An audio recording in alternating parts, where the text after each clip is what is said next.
Olá, filhos do Deus Altíssimo, tudo bom com vocês? Espero que estejam todos bem e vamos começar a semana da melhor forma na presença do Senhor, amém?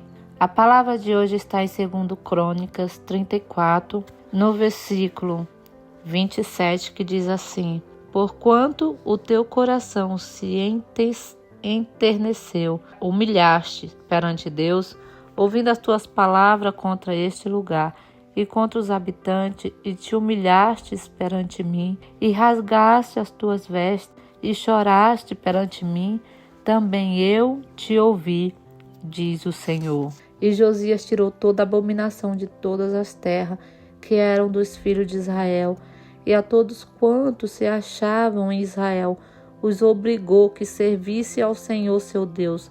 Enquanto ele viveu, não se desviaram de seguir o Senhor, o Deus dos seus pais. Amém? Graças nós te damos, Senhor, por esta palavra, Pai. Aqui nós estamos falando do rei de Jerusalém, Josias. Ele tinha apenas 8 anos. Diz assim no 34:1. Tinha Josias 8 anos quando começou a reinar, e 31 anos reinou em Jerusalém.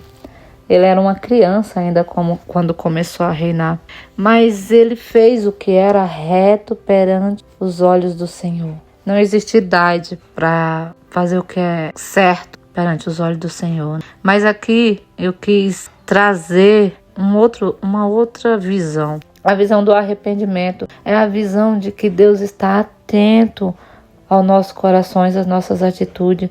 Por mais que seja o decreto do Senhor, por mais que seja grande os nossos pecados, por mais que seja um caminho de morte, sempre tem como voltar atrás. O Senhor está sempre de ouvidos abertos ao nosso clamor, ao nosso coração, porque ele diz assim, eu comecei dizendo assim, a história é que ele mandou reconstruir o templo, tal. Ele achou no meio das ofertas que deram para a reconstrução do templo, achou o livro da lei. E leram o livro da lei para este rei. E aí ele, ao ler o livro, diz assim no 20, e o rei sucedeu ouvindo o rei essas palavras da lei, rasgou as suas vestes.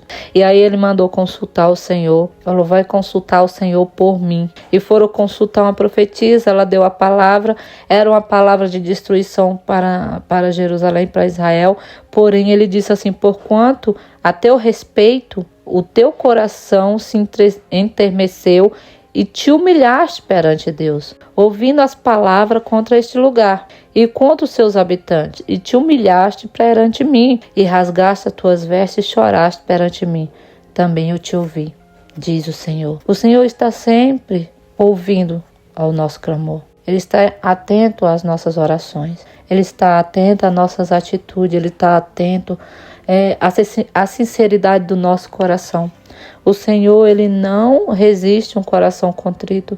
Ele não resiste a um homem ou uma mulher de Deus que humilha aos pés do Senhor, que clama misericórdia. A sentença de Josias não foi uma sentença aos olhos nossos, fala, caramba, mas Deus, porque o Senhor disse assim, eis que te reunirei a teus pais, ou seja, te levarei dessa terra, será tirado dessa terra, tu serás recolhido, no 28, ao teu sepulcro em paz, e os teus olhos não verão todo esse mal. Se nós fôssemos ver com a nossa humanidade, nós ia dizer, caramba, o Senhor abençoou, o Senhor trouxe, foi uma maldição. Não, o Senhor trouxe, foi bênção. O Senhor deu o seu melhor a Josias. Porque se Josias não tivesse se arrependido, buscado ao Senhor, ele iria morrer sem a salvação. Ele não teria paz, ele não teria tido o final que ele teve. Mas Deus disse assim, eu vou fazer isso só para você não participar do mal que eu vou lançar esse povo. Às vezes, quando Deus age de uma maneira que nós não entendemos, Deus não está punindo, mas Deus está preservando. Deus está tirando aquela pessoa de algo muito pior. Eu vou guardar você aqui no meu seio, vou guardar você aqui no meu braço. Alguém que perdeu um ente querendo e não entende. Talvez você não entenda por que Deus tirou e fique perguntando isso. Deus tirou porque ele está livrando, na verdade ele livrou de algo maior. Então, por amor a você, por amor ao seu ente querido, ele recolheu essa pessoa. Mas olha o que maravilhoso esse homem de Deus. Como quando o arrependimento é sincero, causa mudança. E a mudança não atinge só a pessoa.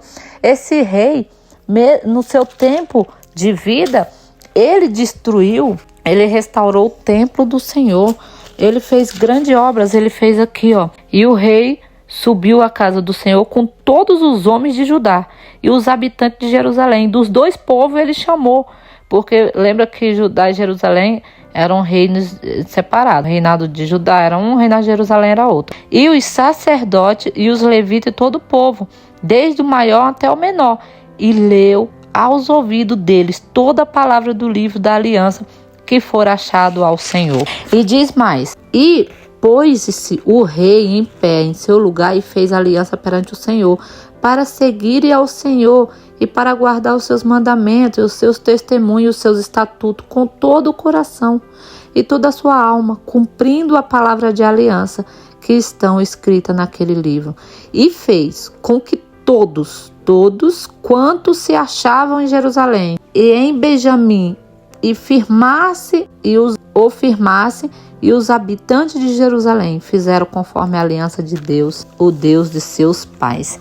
E aí ele tirou todos os altares de abominação de toda a terra, todos quantos se achavam em Israel, ele obrigou que servisse ao Senhor. A vida dele, o estado dele aqui na terra, o propósito dele aqui na terra, quando ele descobriu, foi depois que ele leu o livro da lei. Quando ler o livro, ele rasgou as suas vestes, seu coração, e ele se humilhou, ele entendeu. Ele entendeu que o povo estava em pecado, que sua nação estava em pecado, e ele, como governador maior daquela região, ele não poderia deixar o seu povo morrer naquela situação. Muitas das vezes a gente fica vendo o outro morrer e não faz nada. A gente tem sempre uma desculpa e usa a palavra para isso. Mas esse rei não queria ver a morte desse povo, dessa nação. Ele clamou ao Senhor, ele buscou ao Senhor, ele enviou pessoas para ir consultar o sacerdote. E não só isso, ele limpou toda a terra das abominações, dos deuses estranhos, obrigou aquelas pessoas daquele lugar a fazer aliança com Deus. Ele não salvou só sua alma, mas ele salvou toda aquela nação de uma grande destruição, porque o Senhor já tinha decretado a sua lei contra aquela nação por conta do seu pecado. Mas por conta de um homem, toda a nação foi salva. Gente, existe tantas histórias que a gente vemos hoje de irmãos que empenharam buscar o Senhor, que rasgaram seu coração perante o Senhor, que intercederam, que fizeram de suas vidas uma oferta agradável ao Senhor, de tal forma que Deus salvou tantas nações. Se você lê sobre os heróis da fé, se você lê sobre grandes homens, grandes mulheres, que ganharam as nações inteiras, ganharam milhares e centenas de milhares de almas para o Senhor, apenas voltando-se ao pó, se arrependendo, buscando o Senhor, se arrependendo, clamando ao Senhor, se arrependendo, mudando sua rota, se arrependendo. O arrependimento é a chave para mudar qualquer preceito, para transformar qualquer nação. A palavra de Deus diz: se o meu povo se humilhar e se arrepender, se o povo se humilhar e se arrepender, eu os ouvirei.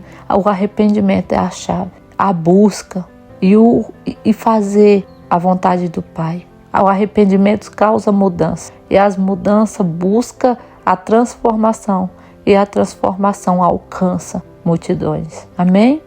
Fique com essa palavra. Acredito que Deus falou com muitas pessoas de várias maneiras nessa passagem. Espero que tenha falado ao seu coração. Que Deus abençoe. Deixe o seu like, compartilhe com alguém. Se você é novo, se inscreva no canal. Até o próximo vídeo, se Deus quiser. Fique com Ele. Que Deus abençoe.